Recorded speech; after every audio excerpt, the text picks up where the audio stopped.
ନଗରବାସୀ ବାସିନ୍ଦା ଆମ ସହିତ ଯୋଗ ଦିଅନ୍ତୁ। ଆପଣଙ୍କ ସ୍ୱର ଉତ୍ତୋଳନ କରନ୍ତୁ, ନ୍ୟାୟ ଦାବି କରନ୍ତୁ। ଫକୀରମୋହନ ସ୍ୱୟଂଶାସିତ ମହାବିଦ୍ୟାଳୟର ଛାତ୍ରୀ ସୌମ୍ୟଶ୍ରୀ ବିଶୀଙ୍କ ଦୁଃଖଦ ମୃତ୍ୟୁକୁ ବିରୋଧ କରି ଓଡ଼ିଶା କଂଗ୍ରେସ ଆସନ୍ତାକାଲି ସକାଳ 6ଟାରୁ ସନ୍ଧ୍ୟା 6ଟା ପର୍ଯ୍ୟନ୍ତ 12 ଘଣ୍ଟାର ବନ୍ଦ ପାଳନ କରିବ। କର୍ତ୍ତୃପକ୍ଷଙ୍କ ଘୋର ନିଷ୍କ୍ରିୟତା ଏବଂ ଓଡ଼ିଶାରେ ବିଜେପି ନେତୃତ୍ୱାଧୀନ ସରକାରଙ୍କ ସମ୍ପୂର୍ଣ୍ଣ ଉଦାସୀନତା ହେତୁ ତାଙ୍କର ଅକାଳ ବିୟୋଗ ଘଟିଛି।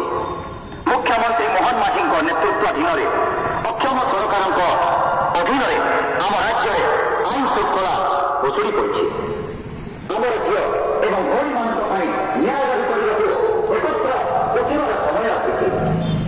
ଆମେ ସମସ୍ତ ବାସିନ୍ଦାଙ୍କୁ ଏହି ମହତ କାର୍ଯ୍ୟରେ ଏକତା ରଖିବାକୁ ଅନୁରୋଧ କରୁଛୁ।